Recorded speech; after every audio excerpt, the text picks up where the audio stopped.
Welcome to Lessons in Life and Love with Riana Milne, where we show you how to have the positive mindset for success in all life areas, so you can grow beyond difficult transitions and evolve from those challenging moments that may have influenced your past but will not define your future. It's time to have the life you desire and the love you deserve, as we teach you the exact skills needed to attract and keep a lasting, emotionally healthy and conscious relationship.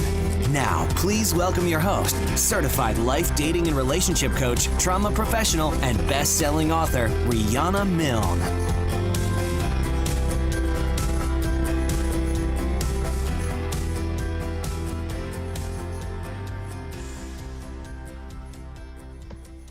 Hello, everyone. Welcome to the second show of Lessons in Life and Love.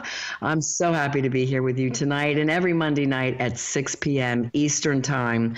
I'm your host, Life and Love Coach Riana Milne, coming to you live on boldbravemedia.com and tune in, the world's largest radio station. I'm so happy to be here live, and I'll be answering your questions free of charge, gang.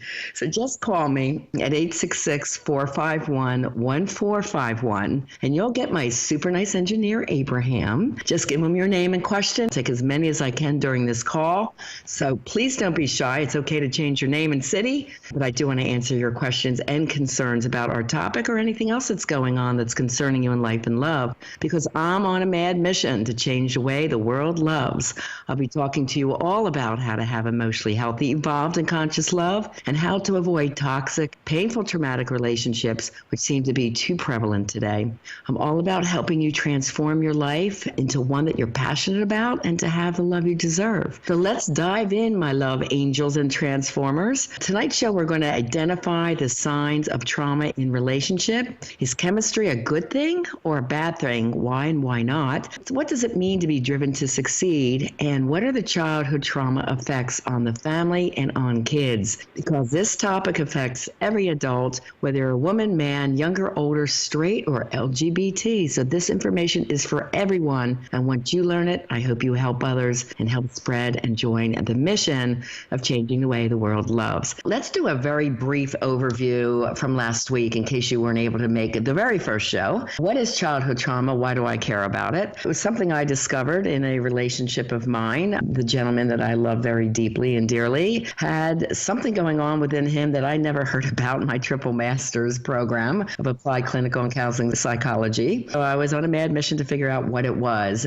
Basically, I discovered from early ACOA work, adult child of an alcoholic, that he had some situations in his childhood. And when I dug deeper after 2 years of research, it really became evident and very clear that the experiences, or what's called adverse childhood events that happens to you when very young, does impact you and 90% of us humans in life and love as an adult. Let's go into a brief review of the 10 traumas. And I want to tell you about the ebook I have. It's called HaveTheLoveYouDeserve.com. It'll go deeper into this because this is going to be a brief summary. And when you're very young and innocent, there are 10 traumas that I identify on the trauma checklist. Did you experience any of these while you were very young and innocent? First, your parent had an addiction of some type. Drugs, alcohol, sex, porn, eating, hoarding, spending, gaming, gambling, TV watching. There's many more, but that's just a few. Second, did you experience any emotional abuse or neglect? Third, verbal abuse, whether you witnessed that or you received it, whether it was verbal put down, yelling or screaming, or even not even hearing compliments or verbal accolades or the words, I love you. That's a form of trauma. Next one, if you experienced rape, molestation in or outside of the home, or any physical abuse. Next one is abandonment. There's 2 types, fault and no fault abandonment. A fault abandonment would be, let's say a father leaves the family home after divorce, promises to see you and then does not show up, breaks his promises, or if you do go over, he kind of ignores you and has his full focus on the new girlfriend. Or a no fault abandonment would be like if a parent goes off and serves in war, you might have experienced a parent that died early, or they travel a lot due to their work. Trauma number 6, if you were adopted, part of foster care, had to live with other adults. Parents couldn't take care of you. Trauma 7, very common. If you were teased, bullied, had a medical condition, remember not fitting in or feeling good enough. Number 8, sibling trauma. That would be if there's a medical condition with your sibling, or they were perceived to be as the golden child. They get all the accolades and attention from mom or dad because you perceive them to be more intelligent, more beautiful, more successful or athletic than you. Next one is family and community trauma. Family trauma would be if you grew up in poverty, in a dangerous area, lack and struggle was a part of your life, a family member or your father, mom was incarcerated, those types of things. Community trauma are mass shootings, terroristic threats, school shootings, or nature and all its trauma going on, which is so rampant all over our world. Like right now, our fires, our mudslides, volcanoes, hurricanes that wipe out entire islands. That's community trauma. And the last one is if your parents experienced any kind of mental health challenge, like being bipolar or borderline disorder, which I would describe as fast trigger anger. You never know what you're going to get. When they're good, they're great. When they're bad, they're horrid. That very quickly are the 10 childhood traumas.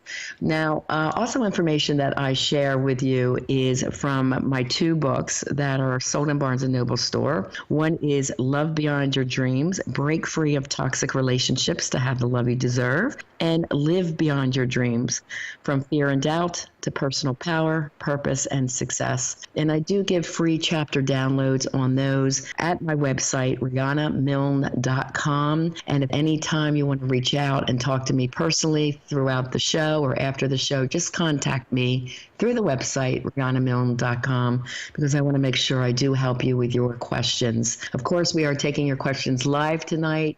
Just call 866-451-1451, and Abraham will get your call and put you in at the earliest convenience. So I want to go in a little bit deeper into the signs of trauma in your relationship, because to break free of any childhood trauma and emotional triggers, they seem to control you and they ruin your life.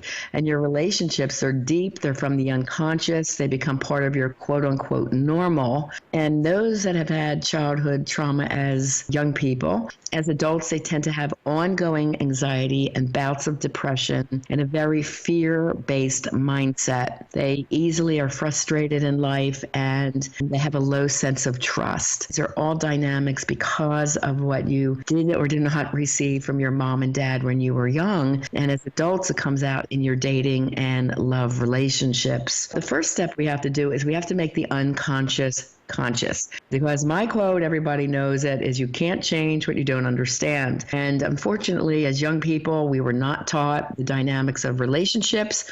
What does emotionally healthy relationships look like? What do we need to do? What do we need to do to date? And that's what I do for all my clients. It's a proper understanding of how this plays out in your life. We have to identify the traumas. That's under a program, Module 1 of Awake to Awareness, because I have to make you aware of what's really going on, why you do what you do, and how it plays out in your relationship. We also go into the fact how trauma is stored in the brain and the body. And if you are in a coupled relationship, it's very important that I work with each one of you individually to examine both of your childhood histories, and then we start putting the puzzle pieces together, because there's so many traumas and so many different levels of how intense the traumas are, and I rate them 1 to 10. They play out differently for every couple. Nobody is the same. That's why I say everybody is their own separate puzzle pieces. Here's some insight to ask if this is happening in your love relationships or in your dating relationships right now.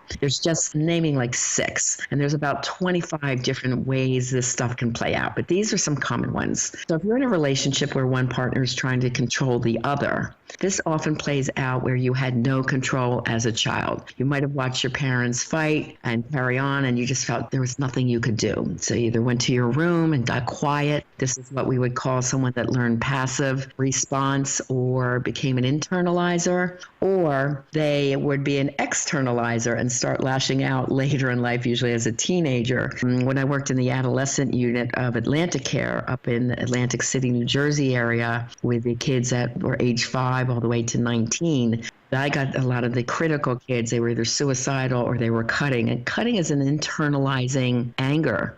They don't tell anyone about it. It's very secretive, and it's something to be taken very seriously. An externalizer is someone that might be engaging in risky sex. They may be using a lot of drugs, alcohol, screaming at their parents, being irresponsible, breaking curfew, getting into trouble with the law. That's an externalizer. Both are equally angry. And then as an adult, they could lack control in their adult life, but then they try to control you. This is where control is coming from. Number 2 is jealousy. This comes from trauma number 7. You might have been bullied, never felt like you fit in, you weren't good enough, you might have been a little heavy as a child or skinny and gawky and just felt different. And this is where jealousy, you just don't feel good enough. So you're worried your partner's looking at someone else and desires them more, and so on. Because people are like, why does my partner act this way? Well, there are definite answers, and I'm going to keep going into that. Some of the behaviors that you could be doing to sabotage your love relationships. Number 3, are you a people pleaser? And this is, let's use the example of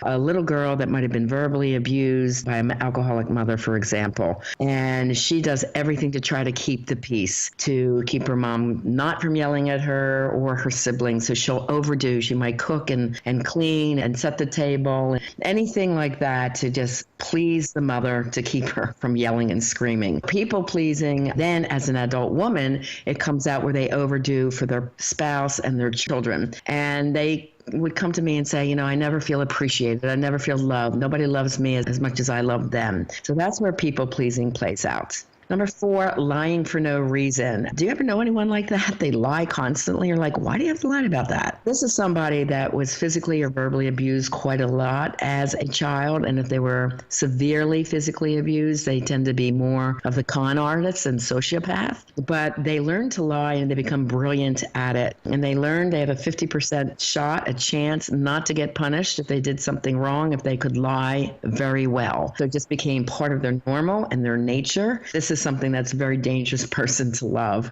The next one is manipulation and seduction. Let's use an example, little boy.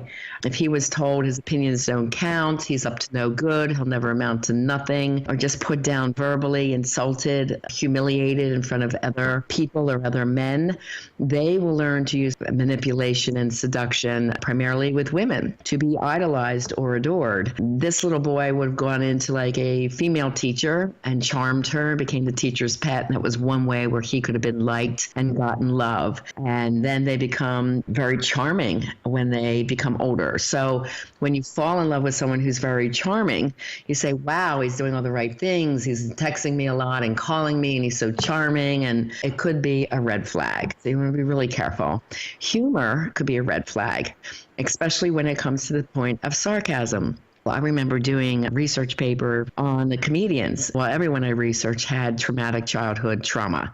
So they used humor to be liked, to be the class clown, to be popular in school, and maybe they were kind of the gawky kid. They found if they could be funny, at least they could have friends that way. They make everybody laugh. When people say to me, oh, I want someone with a great sense of humor, I just say, be careful. You want to make sure that it's humor, which is about a universal concept or situation, because sarcasm is against others. And sooner or later, that sarcasm usually tends to come against their partner. So you want to be really careful. Next would be someone that blames a lot. If they're blaming you, they won't apologize when they blatantly did something wrong, then this is someone who had childhood trauma where they just feel they need to be right. They lack remorse. That could borderline on the edge of sociopathy. And with 5 or more, they call them ACEs, adverse childhood events. Sociopathy tendencies could emerge.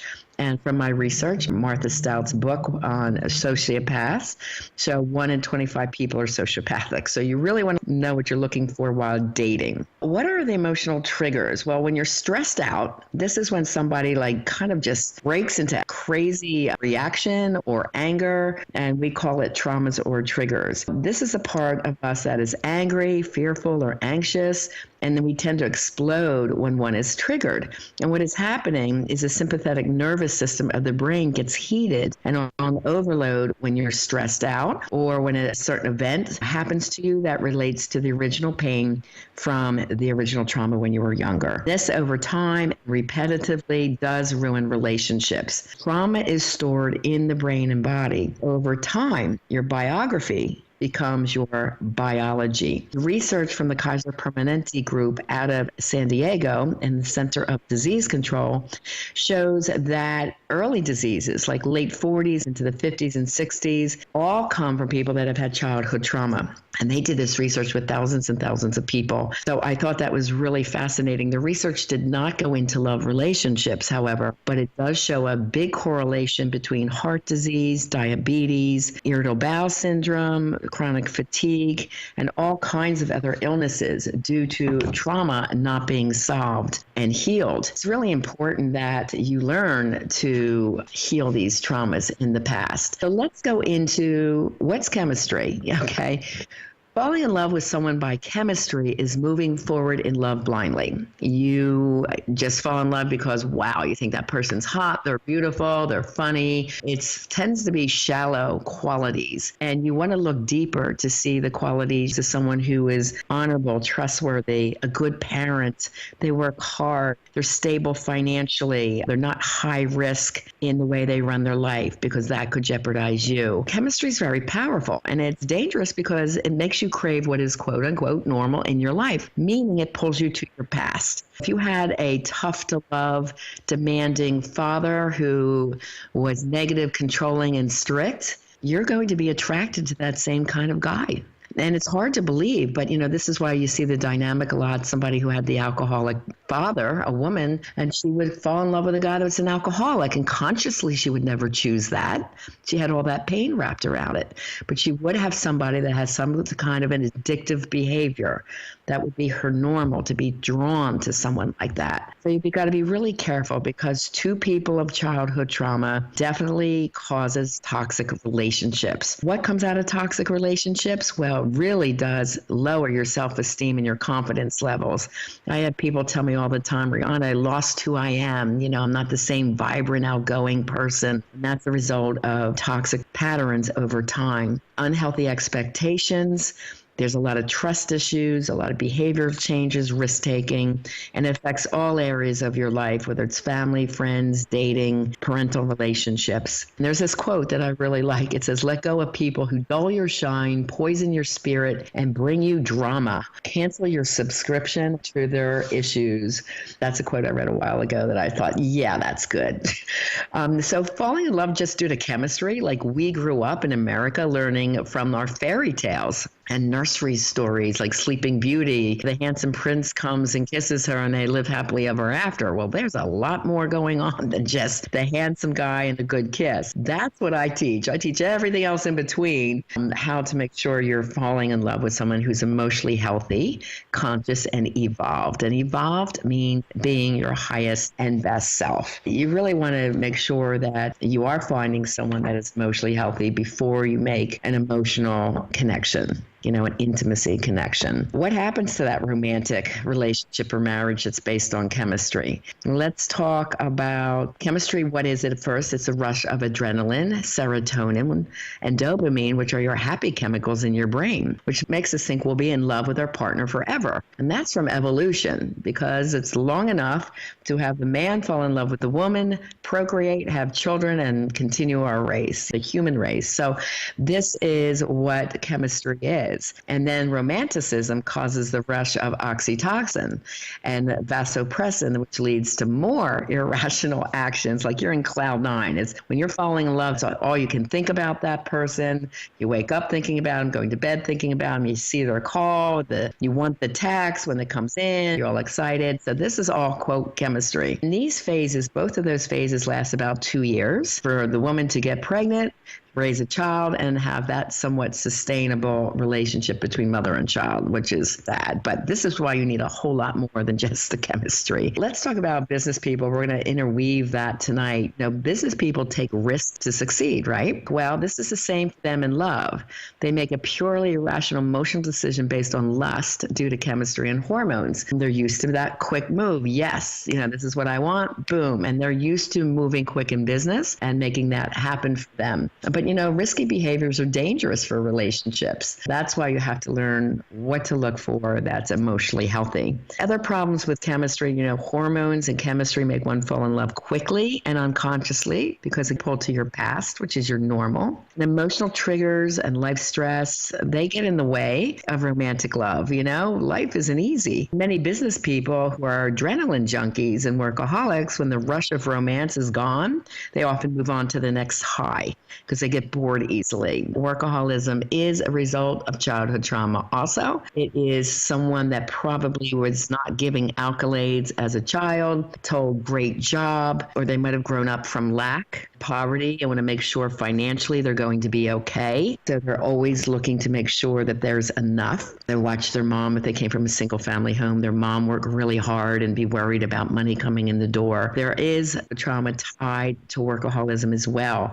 Or if there was the difficult household, they might have found love and acceptance at school, love the compliments from their teachers. They felt important there. They felt validated at school. Another reason was if they were told they'd amount to no good and they said, I'll show you, and would really do great and get great grades. And the other reason is to get out of the house. If I get great grades, I'll go on to college and then I don't have to deal with this anymore. So these are some of the things that are happening, and many successful people are 100% focused on success and forget all about their relationships and social competencies. This is where success and chemistry and love all fall in together. I am here to answer your questions tonight on anything I've covered so far, or any other questions and concerns you have. Any of my students that were on my live masterclass today, I really enjoyed having you. You had great questions today, and thank you for asking them. Okay, so let's go on. What needs to be done here? How can we fix these emotional triggers? Well, by eliminating the emotional triggers from the past childhood dating or relationship trauma and improving your social and dating skills, your odds dramatically increase in meeting someone who's emotionally healthy, conscious, and evolved. And then your chances of keeping this relationship is so much better because you know what to do when an issue arrives. And let's face it, we're two different humans. There's going to be issues, but there's never a reason to fight. You learn the communication styles and language to discuss an issue in a win-win in a team format way. Love relationships are not what we learned in fairy tales and the romantic movies. You need to know a whole lot more than what it feels like to fall in love to make a relationship work. The research shows that dating patterns were the same in all the couples that had childhood trauma. The first 4 to 6 months were really incredible. Like there's a lot of passion and romance. It's fun. It's loving. But then from 6 to 9 months forward, or right after an engagement or a marriage, things drastically change. And here's some of the things, like the fast reactive anger or dramatic responses can start happening, emotional numbing or splitting of the personality. And I described that last week. That's like Dr. Jekyll and Mr. Hyde. Dr. Jekyll is that really wonderful person that everybody loves, popular. And then Mr. Hyde is a hidden personality type that's very toxic and often just comes out at home with a partner around the kids. There's defensiveness and blaming of the partner. That's really hard to live with over time when nobody takes accountability for their mistakes. And we all make mistakes. It's not a big deal. Just apologize from the heart. But it's so funny. I mean, those with severe trauma have a really hard time saying they're sorry. I teach that too. It's really important. Making impulsive decisions that hurt the relationship, and sometimes jealousy and control become really overwhelming. So I want to talk about this cycle of toxic abuse and pain. This is very common in my couples. It would begin with something that's frustrating in one of the partners, and they jump into a fast trigger anger, and then they do some dysfunctional behavior. So whether that's yelling and screaming, and they tend to do that if that's what they grew up in hearing, that was their normal, or they shut down and they might punish you with silence. They don't talk to you for an hour or a day. That is what we call passive aggressive.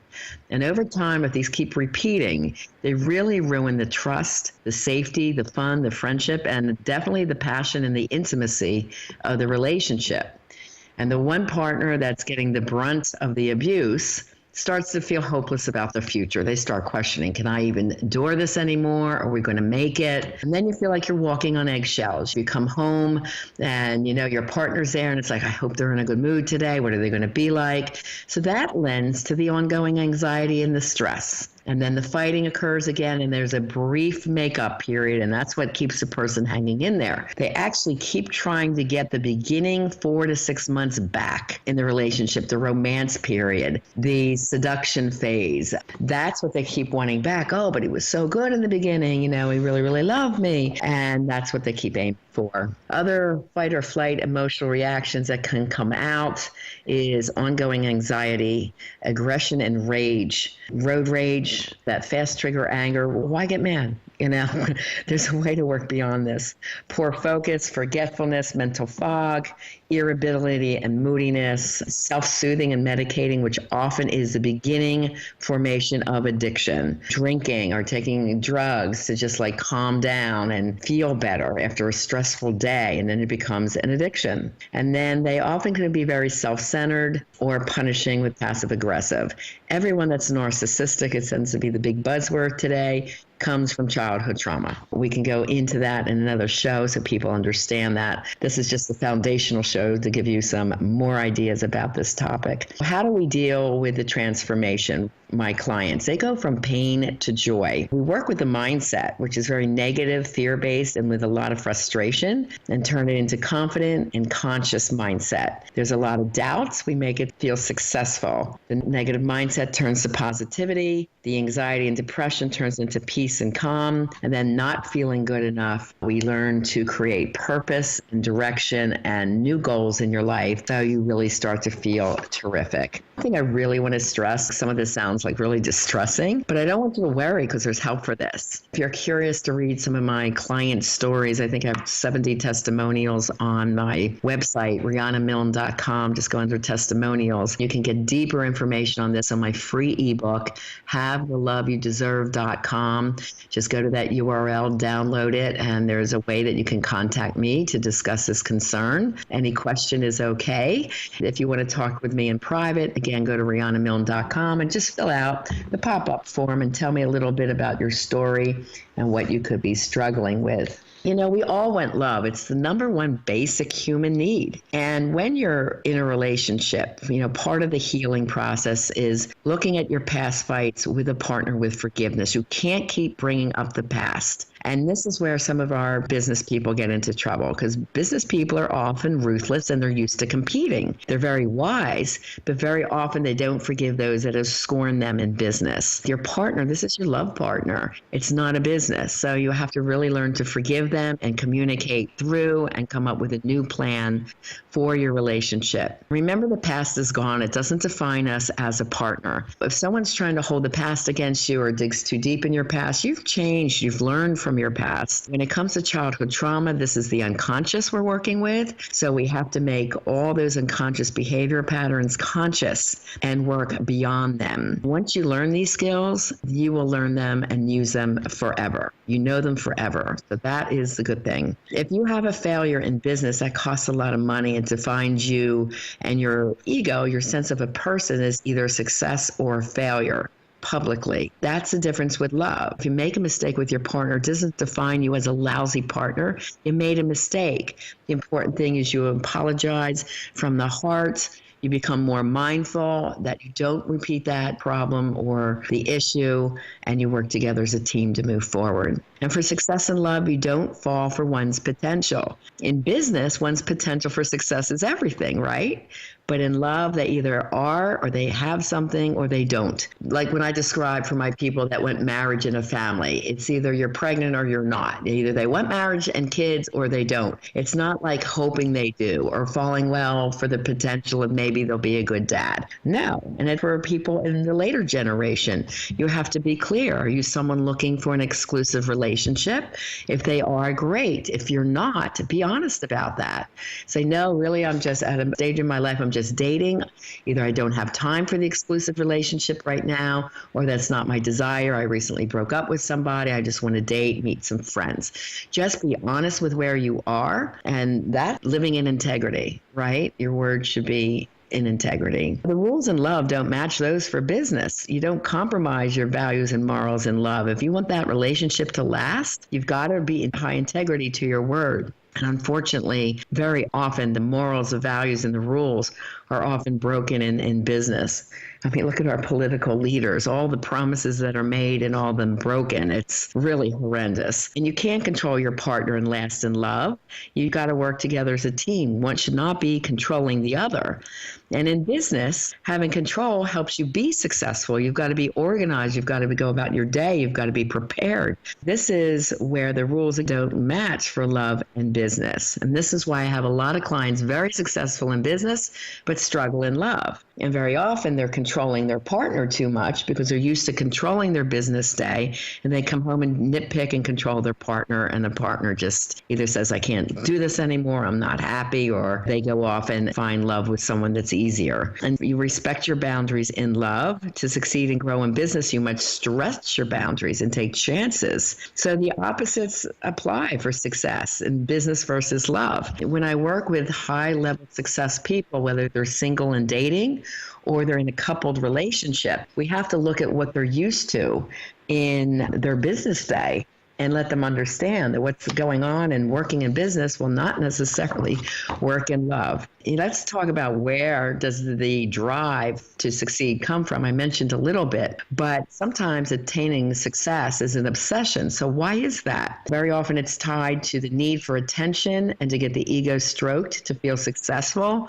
attractive, important, or desire. It all comes from childhood trauma. And these are some of the dynamics that could happen for the very successful person. Maybe they received no compliments as a child. They wanted perfectionism from their parents. They were maybe bullied at school, not feeling good enough. So they went above and beyond to become really good in their career.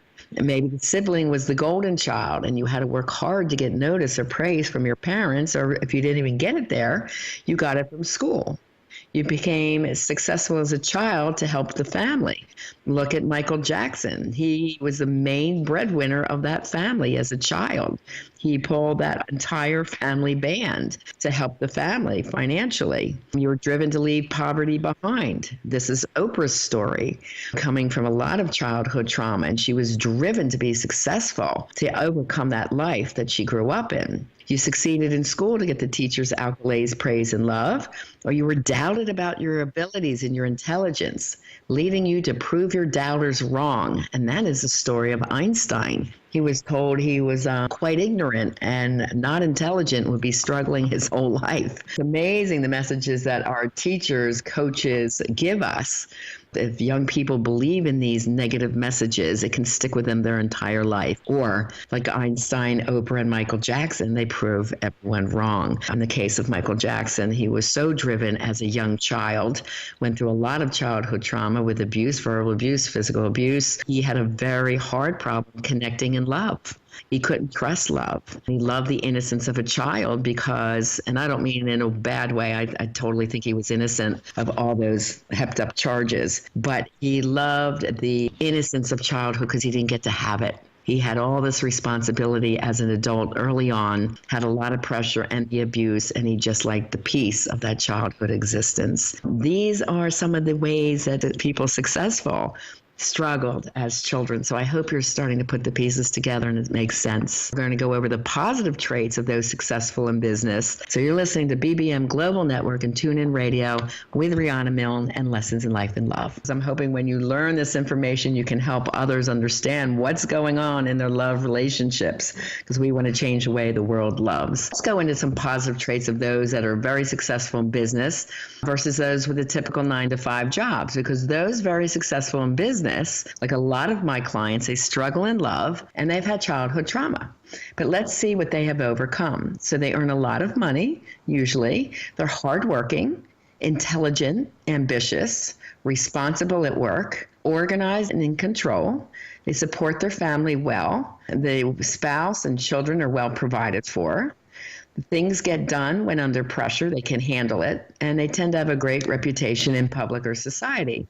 And they're altruistic, which means they give back once they, make a good salary. Despite being wealthy, which equals success in a lot in our U.S. society, they do still tend to continuously fail to form reliable, fair, loving, and long-term relationships, stemming back to the childhood trauma. Some of the negative traits that could emerge for successful people. So it's like a double-edged sword. My successful people, we teach them to be consciously aware and loving and open-hearted and not controlling with their partner. But let's go through this list. Some of the negative traits that could emerge in successful people, they're narcissistic, their job or themselves are their primary focus.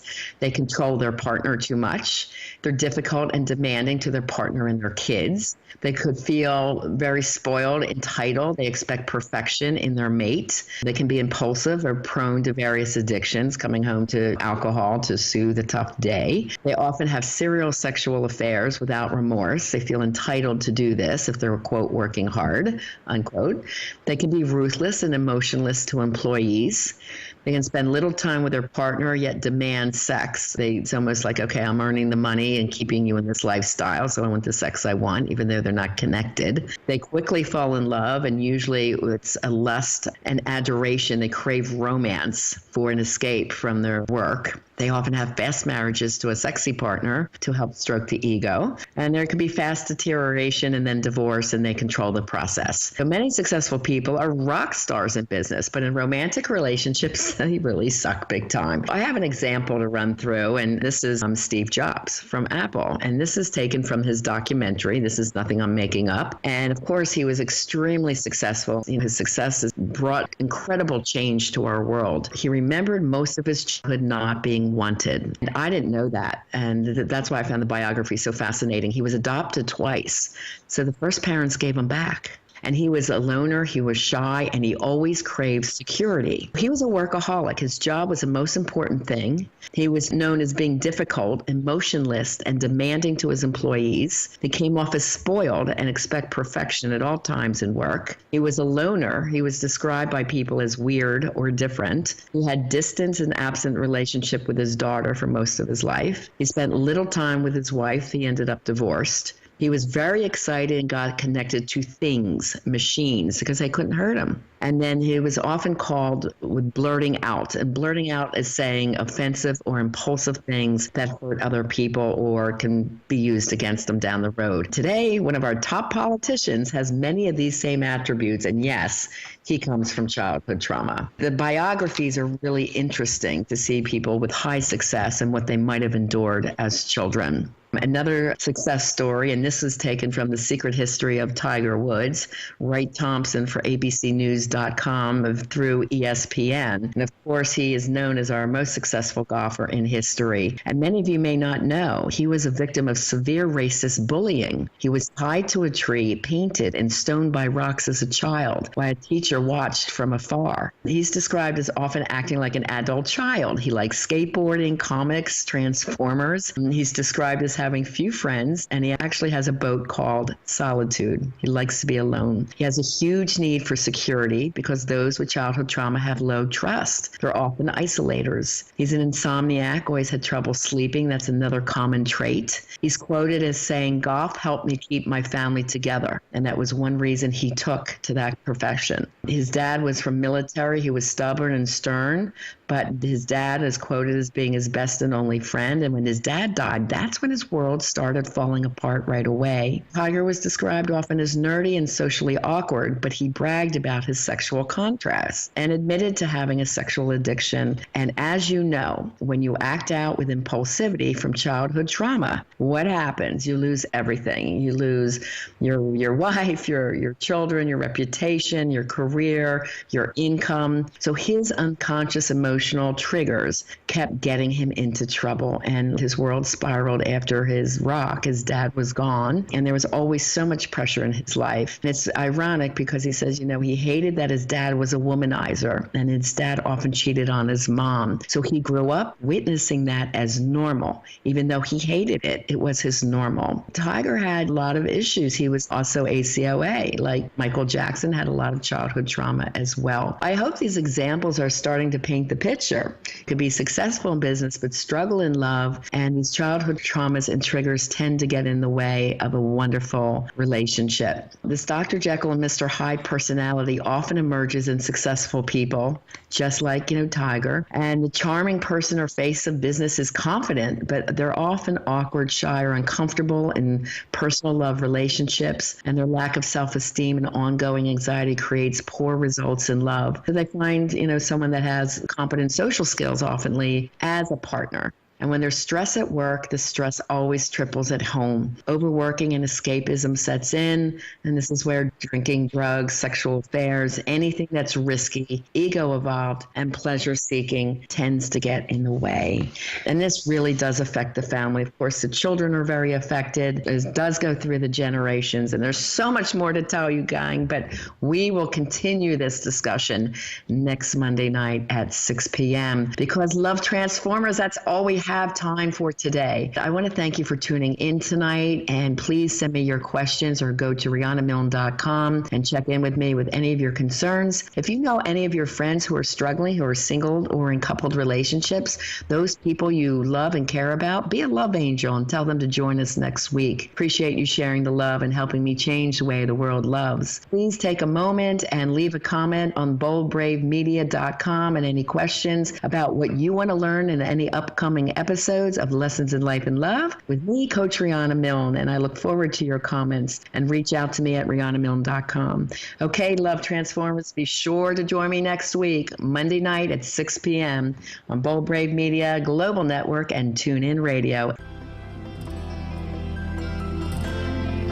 We want to thank you for joining us on this episode of Lessons in Life and Love with Coach Riana Milne. Your personal journey of life and love transformation has only just begun. Go to rianamilne.com for more resources.